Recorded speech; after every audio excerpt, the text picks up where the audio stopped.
اعوذ باللہ من الشیطان الرجیم بسم اللہ الرحمن الرحیم۔ قرآن حکیم میں جو صورتوں کی ایک ترتیب ہے دو انداز پر، اس کا کافی دنوں سے اب تذکرہ نہیں ہوا ہے۔ قرآن مجید کی صورتوں کی ایک جو تقسیم اس اعتبار سے ہے کہ اس کی 7 منزلیں ہیں، تقریباً برابر لیکن یہ کہ بالکل برابر نہیں ہے۔ اور اس میں پیش نظر یہ تھا کہ جو شخص ایک ہفتے میں قرآن مجید ختم کرنا چاہے، اور صحابہ میں سے بہت سو حضرات کا یہ معمول تھا کہ رات کی نماز میں نوافل میں وہ اتنا قرآن پڑھتے تھے کہ ایک ہفتے میں ختم قرآن ہو جاتا تھا۔ اس کے لیے ضرورت تھی کہ منزلیں معین کر دی جائیں، تقریباً مساوی ہوں۔ اس میں حسن یہ بھی ہے کہ کوئی سورت تقسیم نہیں ہوتی، پوری کی پوری صورتیں اس میں شامل ہیں، پاروں والا حساب اس میں نہیں ہے۔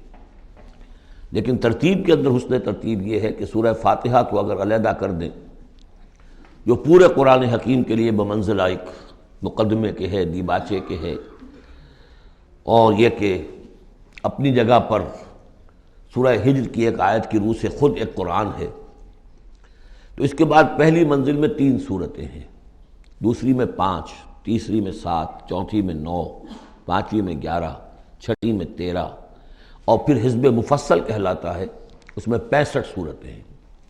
وہ بھی ملٹیپل ہے 13 کا، 13 کو 5 سے ضرب دیں گے 65 بن جائے گا۔ تو ایک عددی جو ہے نسبت اس میں ہے، ایک سیڑھی بن رہی ہے۔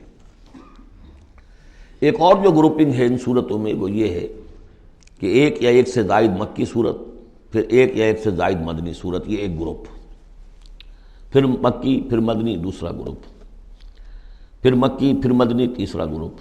اس طریقے سے بھی 7 گروپ ہیں۔ یہ گروپ جو ہیں اس سے پہلے ایک جگہ پر یکجا ہو گئے تھے۔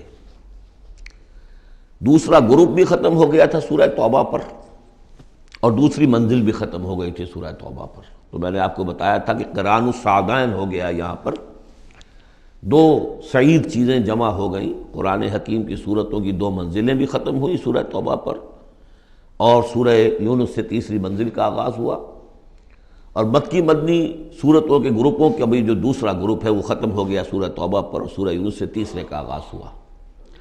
وہی قران السعدین یہاں بھی ہو رہا ہے۔ سورہ حجرات پر مکی اور مدنی صورتوں کا بھی گروپ ختم ہوا، لیکن وہ 5واں گروپ ہے، اور منزل بھی ختم ہوئی، لیکن وہ 6ٹھی منزل ہے۔ یہاں وہ برابر نہیں ہے، وہاں دوسری منزل اور دوسرا گروپ یکجا ختم ہوا، تیسری منزل تیسرا گروپ یکجا شروع ہوا۔ یہاں سورہ قاف سے آگے یہ ایک منزل ہے، اس کو حزب مفصل کہتے ہیں، اور دوسری یہ کہ یہیں سے 6ٹھی جو گروپنگ ہے مکی اور مدنی صورتوں کی وہ شروع ہو رہی ہے سورہ قاف سے۔ سورہ قاف سے لے کر سورہ واقعہ تک اس میں 60 صورتیں جو ہے مکیات ہیں، پھر سورہ حدید سے لے کر سورہ تحریم تک 10 صورتیں مدنی ہیں۔ اور یہ اس اعتبار سے بھی ایک عجیب حسن ہے اس میں کہ جیسے پہلے گروپ میں مکی صورت صرف سورہ فاتحہ ہے، اور مدنی صورتیں 6.25 پارے پر پھیلی ہوئی، سورہ بقرہ، سورہ آل عمران، سورہ نساء، سورہ مائدہ۔ لیکن یہ کہ اگلا جو گروپ ہے وہ متوازن ہے، 2 صورتیں مکی، 2 مدنی۔ سورہ انعام، سورہ اعراف مکیات، سورہ انفال، سورہ توبہ مدنیات۔ ادھر بھی یہ ہے کہ جب آپ آخر سے چلیں گے تو جو آخری گروپ ہے 7واں گروپ، وہ بالکل برعکس ہے پہلے گروپ کے، کہ تقریباً سارا کا سارا مکی صورتوں پر مشتمل ہے۔ مدنی صورتیں 2 تو وہ ہیں جو بالاتفاق مدنی ہیں، آخر بمعوذتین، باقی کے بارے میں اختلاف ہے، وہ میں بعد میں عرض کروں گا، لیکن بہت کم ہے۔ لیکن ادھر سے جب ہم چل کے آتے ہیں ادھر، گویا کہ جو 6ٹھا گروپ ہے وہ متوازن ہے، تقریباً 1.25 پارہ جو ہے اور 1 پارہ یہ بنتا ہے سورہ قاف سے لے کر اور سورہ واقعہ تک، اور ذرا سا 1 پارے سے زائد جو ہے وہ سورہ حدید سے لے کر اور سورہ تحریم تک، یہ بھی متوازن ہے۔ پھر خاص طور پر اس میں جو یہ مکی صورتیں ہیں، سورہ قاف سے سورہ واقعہ، سورہ قاف، سورہ زاریات، سورۃ الطور، سورۃ النجم، سورۃ القمر، سورۃ الرحمن، سورۃ الواقعہ، یہ ایک اعتبار سے قرآن حکیم کا حسین ترین حصہ ہے، یعنی عربی ادب کے اعتبار سے۔ صوتی آہنگ کے اعتبار سے، ڈیوائن میوزک جسے میں کہتا ہوں، قرآن کا ڈیوائن میوزک، چھوٹی چھوٹی آیتیں، ردم ہے اور فلو ہے تیز، الفاظ کے اندر بھی ایسا معلوم ہوتا ہے جیسے نگینے جڑ دیے گئے ہوں۔ چنانچہ انہی میں سے ایک صورت وہ ہے سورۃ الرحمن، جس کے بارے میں حضور نے فرمایا سورۃ الرحمن عروس القرآن، یہ قرآن مجید کی دلہن ہے۔ تو یہ صورتیں جو ہے اس اعتبار سے، یہ قرآن مجید میں ادبیت کے اعتبار سے، فصاحت و بلاغت کے اعتبار سے یہ چوٹی پر ہے۔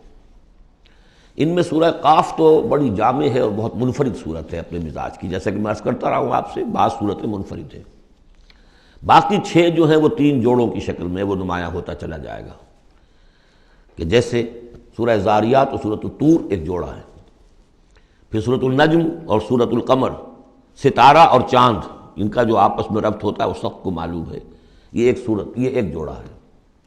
پھر سورۃ الرحمن، سورۃ الواقعہ، یہ ایک جوڑا ہے۔ آج ہماری کوشش یہ ہوگی کہ یہ 7 کی 7 صورتیں جو ہیں ان کا ہم ترجمہ کر لیں۔ اب بسم اللہ کیجئے۔ یہ آپ کو معلوم ہے کہ یہ جو اب جو 2 گروپس آ رہے ہیں مکی صورتوں کے، بار بار کہہ چکا ہوں کہ ان کا زمانہ نزول ابتدائی 4 سال، یہاں سے جو لے کر آخر تک جو صورتیں ہیں، یہ ابتدائی جو 4 سال ہیں حضور کے قیام مکہ کے، اس میں نازل ہوئی۔ اور نمبر 2 یہ کہ ان صورتوں کے اندر انذار، آخرت کا انذار، یہ اس کا مرکزی مضمون ہے، اس لیے کہ حضور صلی اللہ علیہ وسلم کو جو پہلا حکم دیا گیا تبلیغ کے ضمن میں وہ انذار کا تھا۔ تبلیغ کے ضمن میں آپ کی نبوت کا ظہور میں بتا چکا ہوں آپ کو کہ وہ تو ہو گیا تھا، سورۃ العلق کی آیات سے 5 آیات نازل ہوئیں، نبوت محمدی کا ظہور ہو گیا، لیکن اس میں تبلیغ کا حکم نہیں ہے۔ اقرأ بسم ربک الذی خلق، خلق الانسان من علق، اقرأ وربک الاکرم الذی علم بالقلم، علم الانسان ما لم یعلم۔ لیکن یہ کہ جب سورۃ المدثر کی آیات نازل ہوئی، شروع کی 7، اور ان میں سب سے پہلی کیا ہے، یا ایھا المدثر قم فانذر، اے لحاف میں لپٹ کر لیٹنے والے صلی اللہ علیہ وسلم اب کھڑے ہو جاؤ، کمر کس لو اور خبردار کرو۔ یہ خبردار کرنا کس بات کا ہے؟ کہ تم یہ نہ سمجھو کہ زندگی بس یہی زندگی ہے، کھاؤ پیو عیش کرو بس بات ختم ہو گئی، کوئی پوچھ گچھ نہیں، کوئی محاسبہ نہیں، کوئی دوبارہ جی اٹھنا نہیں۔ تمہیں ایک خالق اور مالک نے پیدا کیا ہے، اسی نے اس کائنات کو بنایا ہے، یہ کائنات بھی دائمی نہیں ہے، اسے بھی ایک وقت میں ختم ہونا ہے، اور تمہیں معلوم ہے کہ تمہاری زندگی تو دائمی ہے ہی نہیں، تمہیں ایک وقت میں مرنا ہے۔ لیکن یہ کہ مرنے کے بعد پھر تمام انسانوں کو دوبارہ زندہ کیا جائے گا، اور پھر ان کا حساب کتاب ہوگا، جواب دہی ہوگی۔ You will have to face the grand accountability of the day of judgment، جواب دہی کرنی ہوگی، حساب کتاب ہوگا اعمال کا، اور اس کا پھر جزا و سزا کے فیصلے ہوں گے۔ یہ ہے انذار۔